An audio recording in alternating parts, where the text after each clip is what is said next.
자, 오늘은 우리 창세기의 말씀을 보겠습니다. 창세기 18장 1절에서 5절까지 한번 읽어보겠습니다. 창세기 18장. 여호와께서 마므레 상수리 숲을 근처에서 아브라함에게 나타나시니라. 오정쯤에 그가 장막문에 앉았다가 눈을 들어 본즉 사람 셋이 맞은편에 섰는지라. 그가 그들을 보자 곧 장막문에서 달려나가 영접하며 몸을 땅에 굽혀 가로되 내 주여, 내가 주께 은혜를 입었사오면 원컨대 종을 떠나 지나가지 마옵시고 물을 조금 가져오게 하사 당신들의 발을 씻으시고 나무 아래서 쉬소서. 내가 떡을 조금 가져오리니 당신들의 마음을 쾌활케 하신 후에 지나가소서. 당신들이 종에게 오셨음이니이다. 그들이 가로되 내 말대로 그리하라. 아멘. 자, 이것은 우리가 잘 아는 내용이고 또 아브라함에게 있었던 하나의 경험인데요.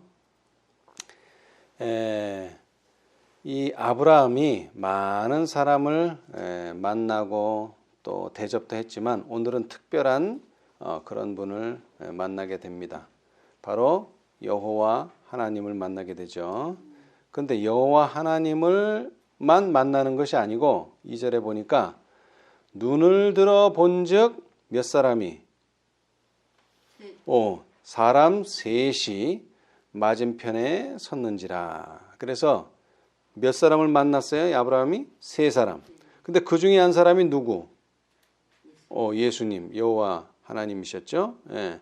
그런데 이 사람이 뭐 한 거를 봤어요? 맞은편에 섰는 것을 보자마자 어떻게 했습니까? 아브라함이 달려가서 제가 좀 물을 좀 대접하고 싶고 당신의 발도 씻겨주고 싶고 좀 우리 집에 와서 쉬어 가십시오. 또 우리 집에 떡도 좀 잡수시고 가십시오. 이 대접을 하기를 원했어요.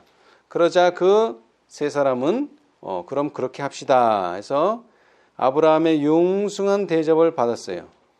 그런데 이제 이 대접을 다 받고 떠나가면서 이제 이런 대화가 오고 갑니다. 자, 20절.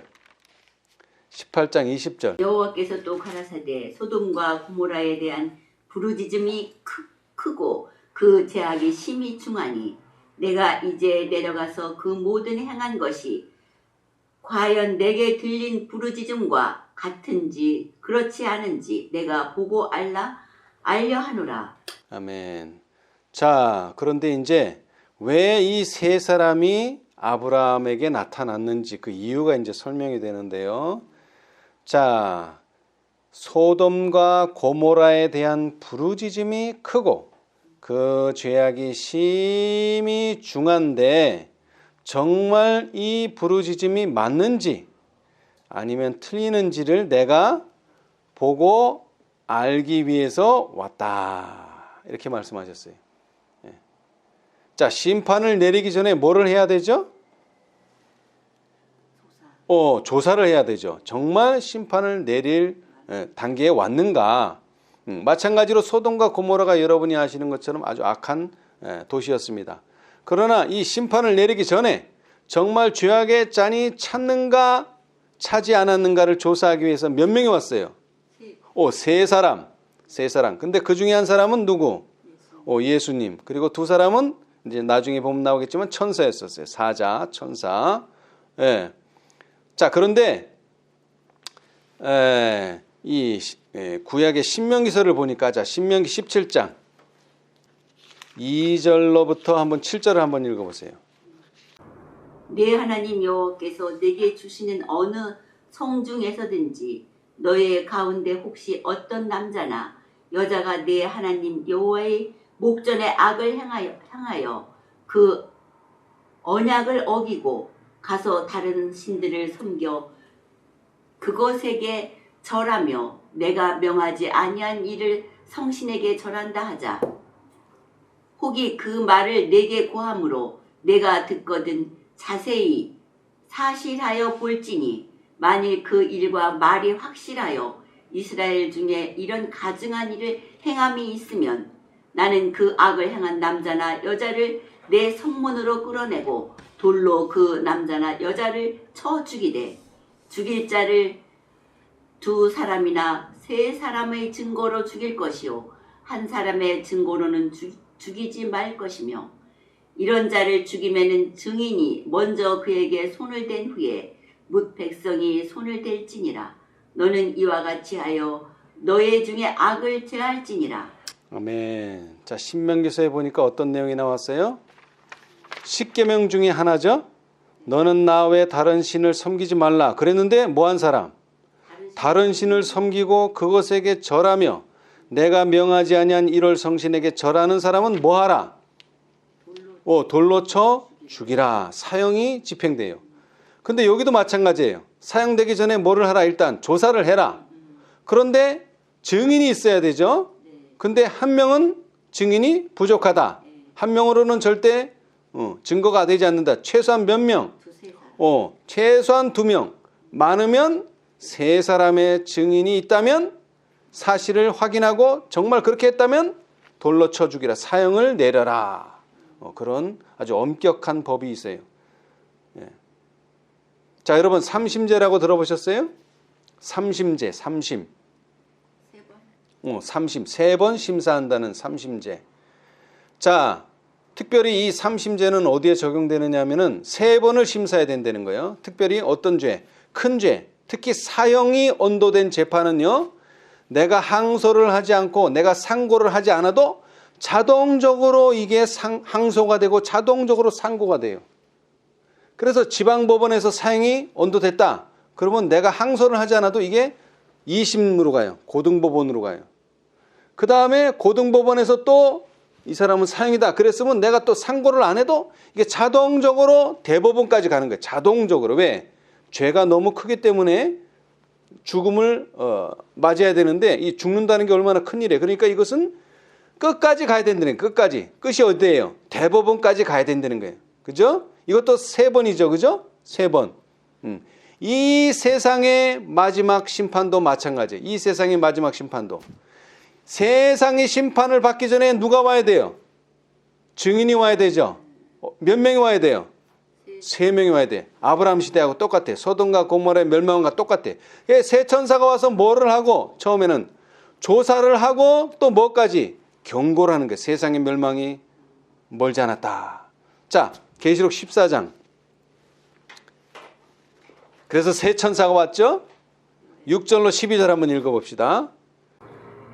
또 보니 다른 천사가 공중에 날아가는데 땅에 거하는 자들 곧 여러 나라와 족속과 방언과 백성에게 전할 영원한 복음을 가졌더라.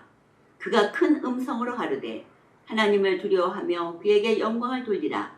이는 그의 심판하실 시간이 이르렀음이니 하늘과 땅과 바다와 물들의 근원을 만드신 이를 경배하라 하더라.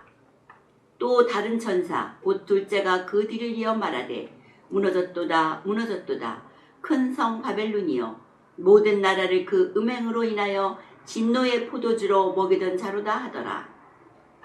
또 다른 천사 곧 셋째가 그 뒤를 따라 큰 음성으로 가르되 만일 누구든지 짐승과 그의 우상에게 경배하고 이마에나 손에 표를 받으면 그도 하나님의 진노의 포도주를 마시리니 그 진노의 잔에 섞인 것이 없이 부은 포도주라.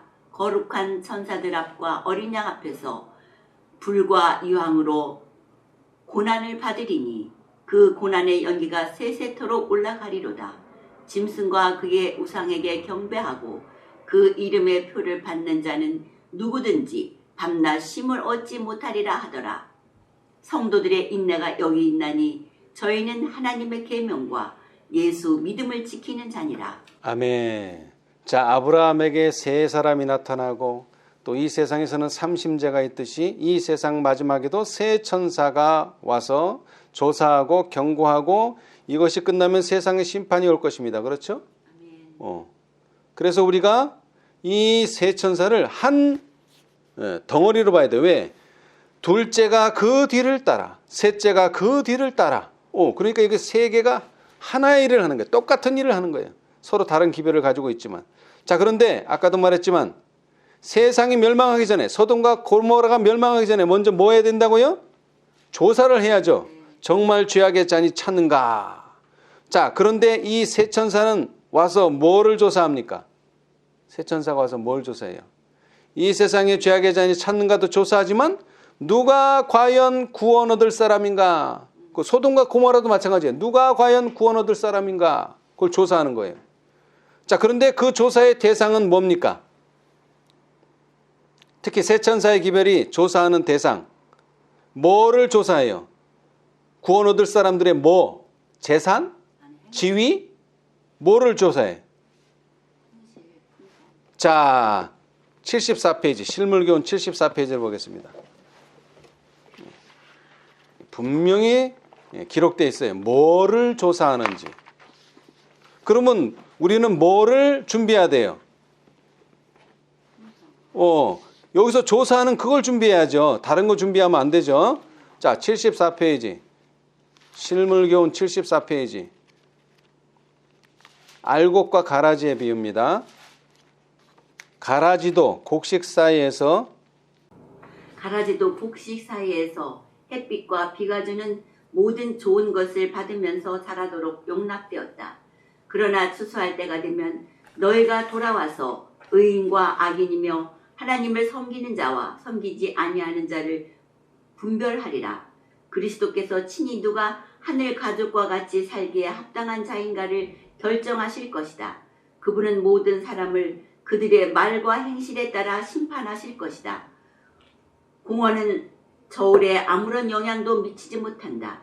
운명을 결정하는 것은 품성이다. 아멘. 운명을 결정하는 것은 뭐라고요? 품성이다. 그럼 뭐를 준비해야 돼요? 품성을 준비하죠. 품성. 예. 자, 또 나옵니다. 자, 122페이지.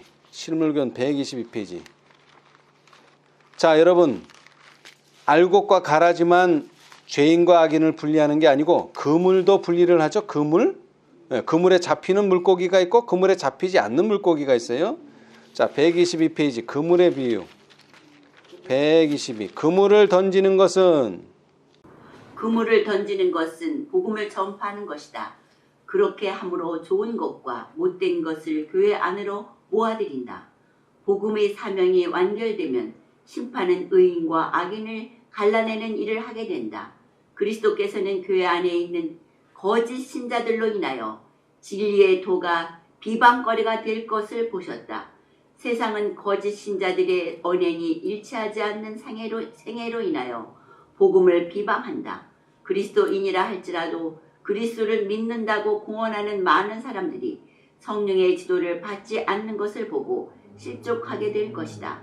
이러한 죄인들이 교회 안에 있기 때문에 사람들은 하나님께서 저희 죄를 간과하시리라는 생각을 가질 위험이 있다. 그러므로 그리스도께서 미래의 휘장을 걷어 올리시고 모든 사람의 운명을 결정하는 것은 지위가 아니라 품성이라는 것을 사람들에게 보도록 하셨다. 아멘. 자, 운명을 결정하는 것은 지위가 아니라는 것이죠. 그럼 뭐다? 품성이다. 품성. 네, 또 강조하셨어요. 운명을 결정하는 것이 품성이고 사람의 운명을 결정하는 것은 지위가 아니라 품성이라는 것을 사람들이 보도록 하셨다. 그게 그물의 비유고 알곡과 가라지의 비유예요. 그렇죠? 근데 우리가 품성이라고 말했는데 한자가 품자가 뭐예요? 입구가 3개. 여기도 3개죠? 자, 3사람이 아브라함을 찾아왔었고 그래서 소돔과 고모라가 곧 멸망할 것인데 3사람이 정말 멸망당할 만한 상황인지를 조사하는 일에 3명이 필요했고 이 세상이 멸망하는 일에도 3 천사가 와서 조사하고 경고하는 일이 필요했고 그런데 뭘 조사하느냐? 품성을 조사하는데 그 품자가 바로 입구가 3개. 3사람의 증언. 신명기에 나온 대로 2-3사람의 증거가 있어야지만 그것이 사형에 해당한다. 많으면 3사람의 증언이. 그래서 3사람의 증언, 3 천사의 증언, 그 다음에 더 나아가서는요 3권의 책이 있어요. 3권의 책. 어떤 책이 있죠? 이 예언의 시는 읽지 않겠습니다만 첫째는 생명책. 생명책에 기록된 사람들만 조사하는 거예요. 이 사람이 과연 구원을 얻을 수 있는가? 그런데 무슨 책이 있어요? 선한 일을 행한 기념책. 요거 보고 그 다음에 또 반대로 어떤 책? 이 사람들이 실수하고 잘못한 죄의 책이 있죠. 이거 다 조사하는 거예요. 이 세 개의 책으로. 그래서 뭐를 받았다면 죄를 지었어도 회개하고 용서를 받았다면 그것은 이제 더 이상 문제가 되지 않아요. 그러나 여기에도 세 권의 책이 필요하다는 거.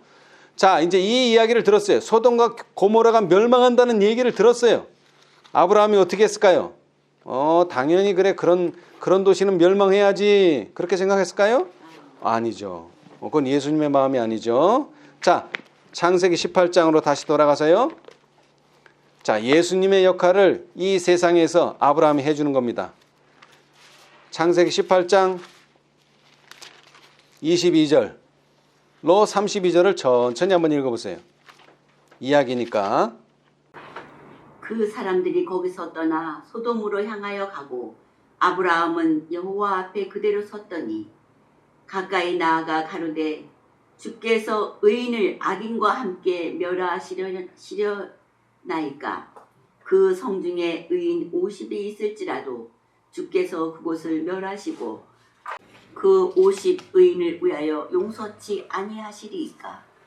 주께서 이같이 하사 의인을 악인과 함께 죽으심은 불가하오며 의인과 악인을 균등히 하심도 불가하나이다. 세상을 심판하시는 이가 공의를 행하실 것이 아니니까. 여호와께서 가라사대 내가 만일 소돔 성중에서 의인 50을 찾으면 그들을 위하여 온 지경을 용서하리라. 아브라함이 말씀하여 가로되 티끌과 같은 나라도 감히 주께 구하나이다. 50의인 중에 5인이 부족할 것이면 그 5인 부족함을 인하여 온 성을 멸하시리이까. 가라사대 내가 거기서 45인을 찾으면 멸하지 아니하리라. 아브라함이 또 고하여 가로되 거기서 40인을 찾으시면 어찌하시리이까. 가라사대 40인을 인하여 멸하지 아니하리라. 아브라함이 가로되 내 주여 노하지 마옵시고 말씀하게 하옵소서. 거기서 30인을 찾으시면 어찌하시리이까. 가라사대 내가 거기서 30인을 찾으면 멸하지 아니하리라. 아브라함이 또 가로되 내가 감히 내 주께 구하나이다. 거기서 20인을 찾으시면 어찌하시려나이까. 가라사대 내가 20인을 인하여 멸하지 아니하리라. 아브라함이 또 가로되 주는 노하지 마옵소서. 내가 이번만 더 말씀하리이다. 거기서 10인을 찾으시면 어찌하려나이까. 가라사대 내가 10인을 인하여도 멸하지 아니하리라. 아멘. 자, 어디서부터 시작합니까? 50인. 아브라함이 생각할 때 그래도 소돔이 아무리 타락했지만 50명 정도는 있지 않을까, 의인이. 그런데 50명이 있어요, 없어요? 없어. 50명이 없어. 결국 어디까지 갔어요? 근데 소돔과 고모라가 멸망했어요, 안 했어요? 멸망했어요. 몇 명이 없어서? 10명도 안 되는 도시가 돼버렸다는 거예요. 결국 몇 명이 구원 얻었어요? 여러분이 아시는 사실처럼 4명이 나왔는데 거기도 또 결국 3명만 남았어요. 오늘 3이 엄청나게 많이 나와요. 3이 3명. 그것도 누구? 딸들. 가족. 가족. 자, 여러분, 사실 이 소돔과 고모라가 하나의 도시 아닙니까? 도시. 마을도 아니고 촌락도 아니에요. 도시면은 여기 인구수는 안 나왔지만 적어도 수만 명이 살 거예요. 수만 명. 근데 그 수만 명 중에 겨우 몇 명? 아니, 처음에 50명도 안 된다는 거예요. 50명도. 이게 50명. 50명. 그러니까 이제 수를 조금씩 빼나가는데, 자, 처음에 얼마를 뺐어요? 처음에는 5명만 빼보자. 그러면 5명만. 그래서 45인이면 어떡하시겠습니까? 그래도 멸망 안 한다. 그러면 거기서 또 5명을 더 빼서 그러면 40명이면 어떻습니까? 그래도 난 멸망하지 않는다. 그러면 이제 이번에는 10명씩 빼서 30명을 만들어 놨는데도 안 돼. 그 30에서 또 10명을 빼서 20명을 했는데도 안 돼. 그래서 이제는 마지막입니다. 10명도 없습니까? 10명도 없다. 그 몇 번을 계속 감해 나갔어요. 몇 번을?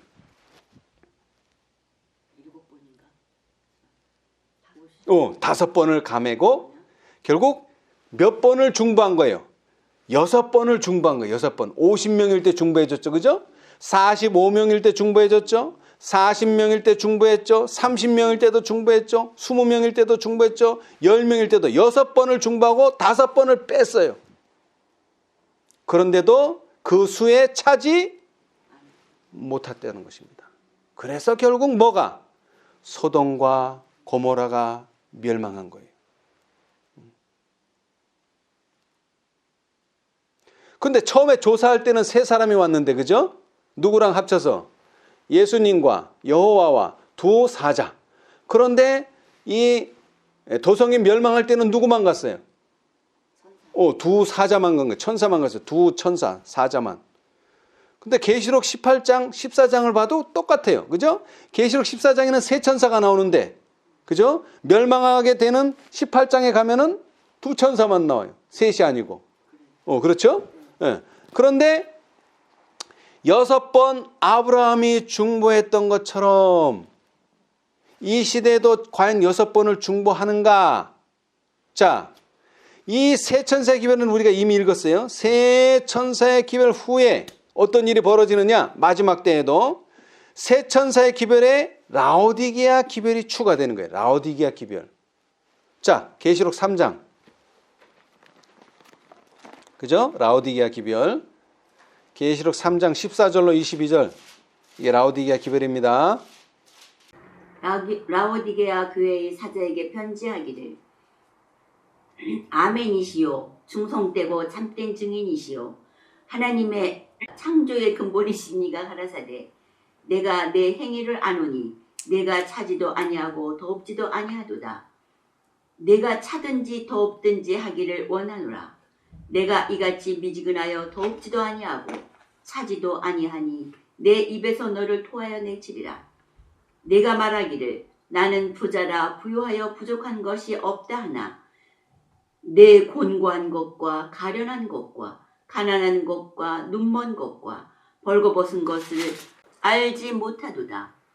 내가 너를 권하노니 내게서 불로 연단한 금을 사서 부요하게 하고 흰 옷을 사서 입어 벌거벗은 수치를 보이지 않게 하고 안약을 사서 눈에 발라 보게 하라.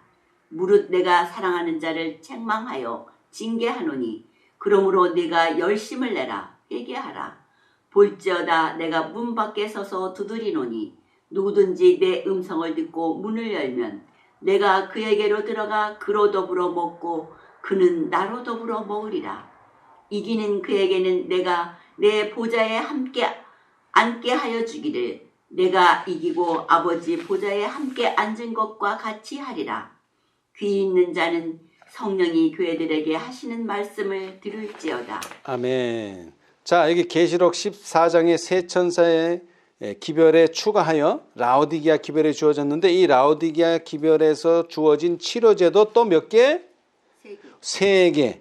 안약, 금, 흰옷. 예.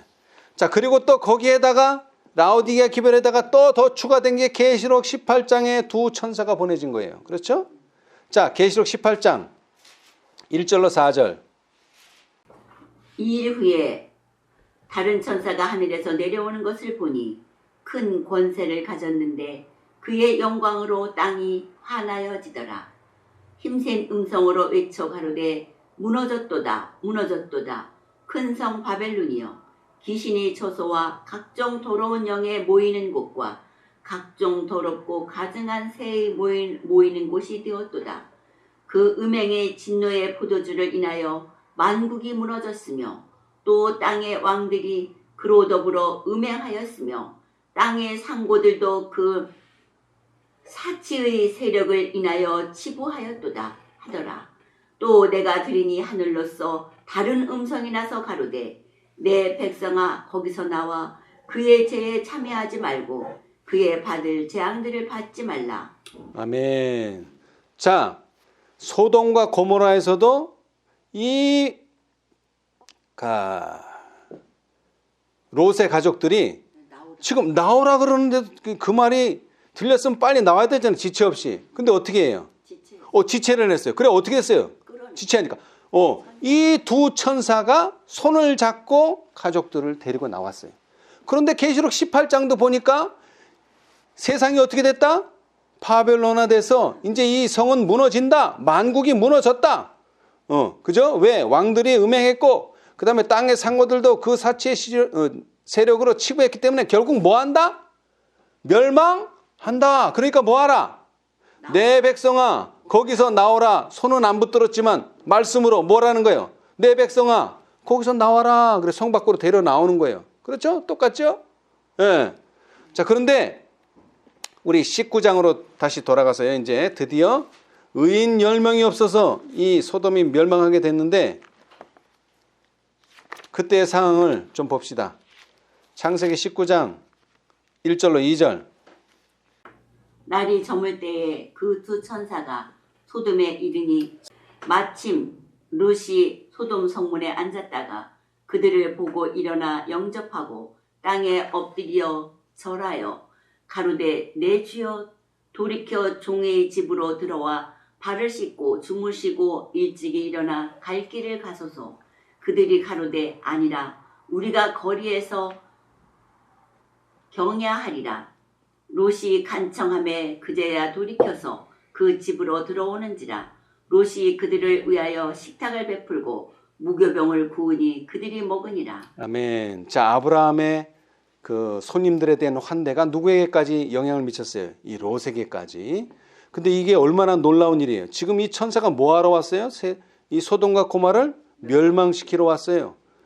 그런데 사실은 멸망도 시키지만 또 누구죠? 구원받을 의인들을 찾아서 그들을 또 도피시키는 도움을 주는 천사예요. 그런데 사실은 천사가 도움을 주는 거예요. 이 롯이 천사를 도와주는 거예요. 지금 이 상황이.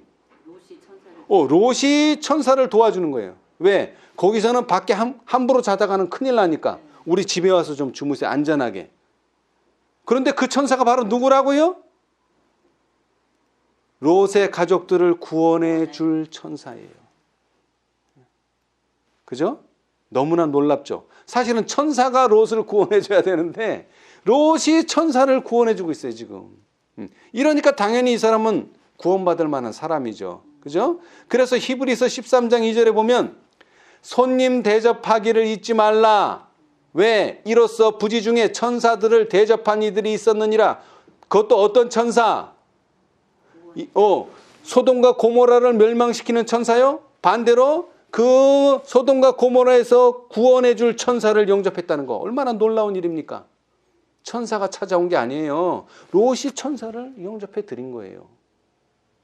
우리는 가만히 앉아 있으면 셋째 천사가 오고 넷째 천사가 오고 다섯째 천사가 올 것처럼 생각하시나요? 천만에요. 우리가 그 기회를 찾아가야 돼요. 우리가 그 기회를 들으려고 애를 써야 돼요. 그럴 때 우리는 부지 중에 바로 셋째 천사를 영접하게 되고 넷째 천사를 영접하게 되고 다섯째 천사도 영접하게 되는 거예요. 자, 그래서 이제 결국 이 집에 유한 천사들이 어떻게 합니까? 15절. 동틀 때에 천사가 롯을 재촉하여 가로되 일어나 여기 있는 네 아내와 두 딸을 이끌어 이 성의 제약 중에 함께 멸망할까 하노라. 그러나 롯이 지체하며 그 사람들이 롯의 손과 그 아내의 손과 두 딸의 손을 잡아 인도하여 성 밖에 두니 여호와께서 그에게 인자를 더하심이었더라.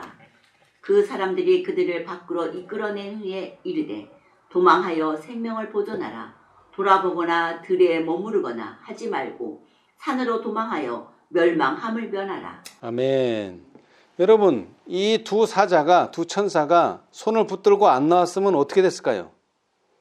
뭐 그런 일은 벌어지지 않았겠지만 않았기 때문에 우리가 뭐라고 말할 수는 없지만 아마 멸망할 수도 있었어요. 멸망할 수도. 왜? 이제 동이 트면서 뭐가 하늘에서 불이 내려와서 이 도성을 멸망할 것인데 해가 뜨는데도 지금 갈 생각을 못하고 지체하고 있어요. 왜 지체했을까요? 거기 놓은 재산 그런 것들. 여러 가지 미련과 여러 가지 그들을 붙들고 있는 것이 있었겠죠. 근데 그것을 감히 내버려 두고 떠나갈 수가 없는 여러 가지 요소들이 있었겠죠. 그런데 그것을 누가 도와줬어요? 천사가 도와줬어요. 그런데 천사가 어디까지는 도와주는 거예요? 성 밖에까지. 그런데 성 밖에 나왔어요, 이제. 그거 어디로 가야 되는 거야? 그냥 가만히 성 밖에 있으면 사는 거예요? 아니에요. 어디로 도망하라? 산으로 도망하여 멸망을 면하라. 그럼 산으로는 누가 가야 돼, 이제? 자기 발로 자기가 가야 되는 거예요, 이제. 자기 발로 자기가 가야 돼. 근데 여기서 또 낙오자가 한 명 생겼죠? 롯의 아내가 산으로 도망하라 그랬는데 그것을 하지 못하고 결국 미련이 남아서 뒤를 돌아보다가 소금 기둥이 돼버렸어요. 자, 이것은 소돔과 고모라의 멸망이고 예수님 당시에도 이와 유사한 일이 있었어요. 예수님 당시에. 그렇죠? 자, 소돔과 고모라가 왜 멸망했어요? 죄악의 잔이 차서. 그럼 예루살렘은 왜 멸망했어요? 죄악의 잔이 차서. 자, 미가서 3장. 미가는 벌써 예루살렘의 멸망이 수백 년 전에 이미 예언했어요. 미가서 3장 9절로 12절. 예루살렘이 이렇게 하기 때문에 멸망할 것이다. 야곱 족속의 두령과 이스라엘 족속의 치리자 곧 공의로 미워하고 정직한 것을 굽게 하는 자들이 청컨대 이 말을 들을지어다. 시온을 피로 예루살렘을 제약으로 건축하는도다. 그 두령은 뇌물을 위하여 재판하며 그 제사장은 삭슬 위하여 교훈하며 그 선지자는 돈을 위하여 점치면서 오히려 여호와를 의뢰하여 이르기를 여호와께서 우리 중에 계시지 아니하니 재앙이 우리에게 임하지 아니하리라 하는도다. 이러므로 너희로 인하여 시온은 밭같이 감을 당하고 예루살렘은 무더기가 되고 성전에 사는 수풀의 높은 곳과 같게 되리라. 아멘. 자, 예루살렘이 어떻게 됐다고요? 시온을 피로 예루살렘을 죄악으로 뭐했다?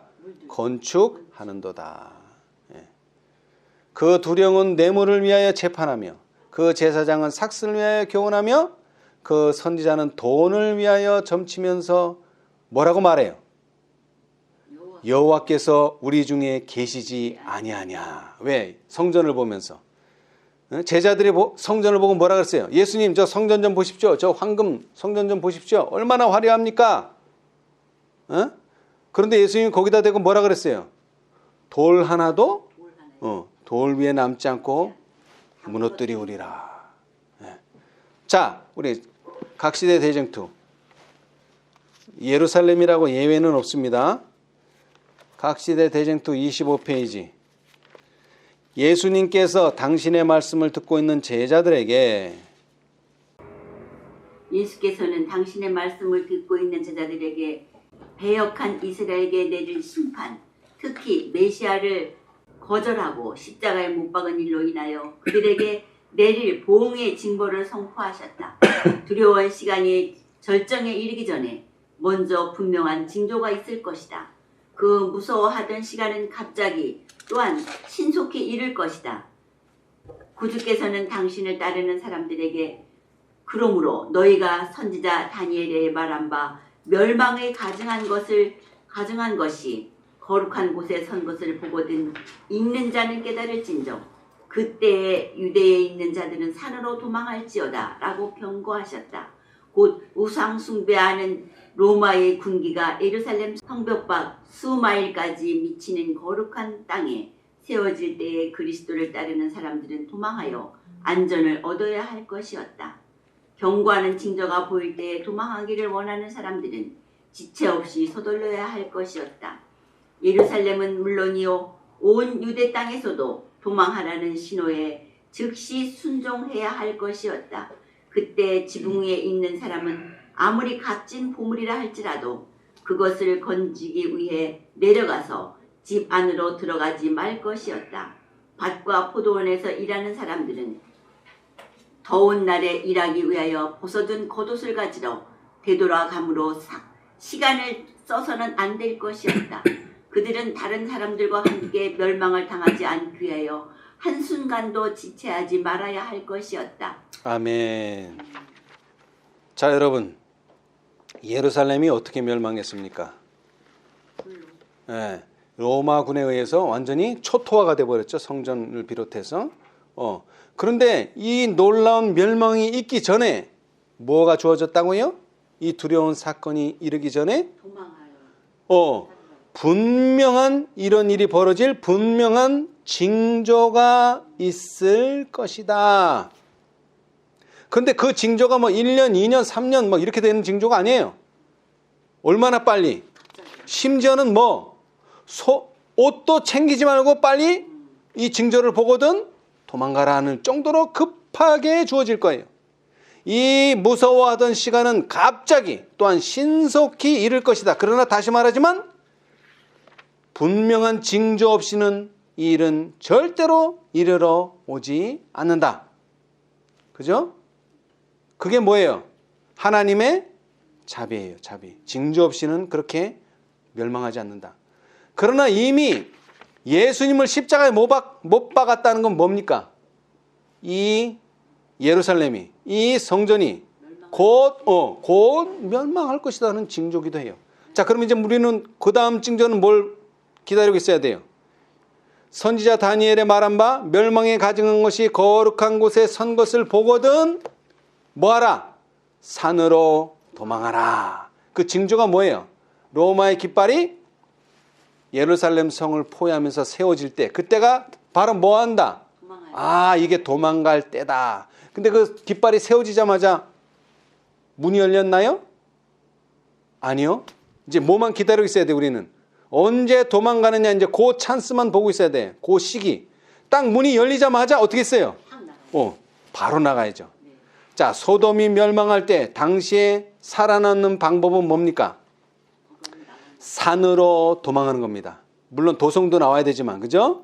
그 다음에 예루살렘 멸망 당시에도 이 성을 빠져나오는 것도 중요하지만 빠져나와서 어디로 가야 돼요?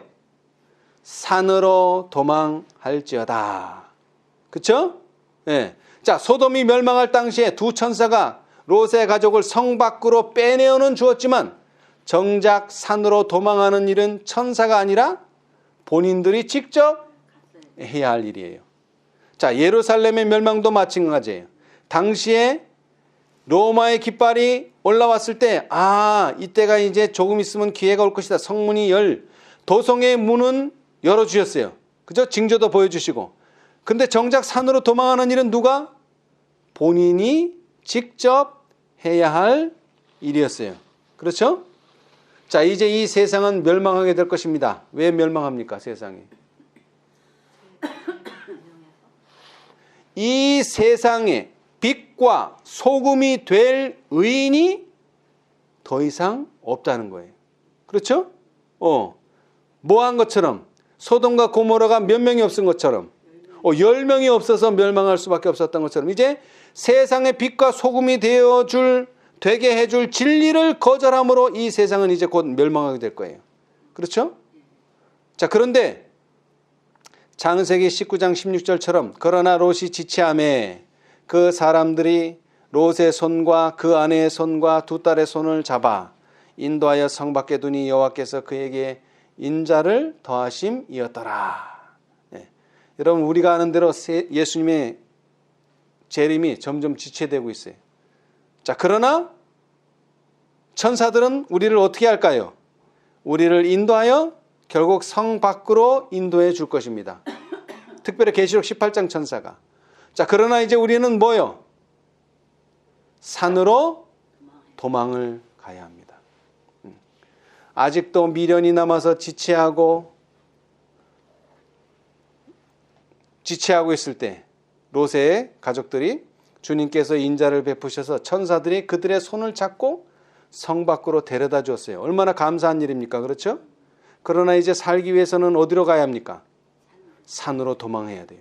그리고 그 누구도 도와주지 않습니다. 스스로 도망가야 돼요. 어디로? 산으로. 이 시대에도 마찬가지입니다.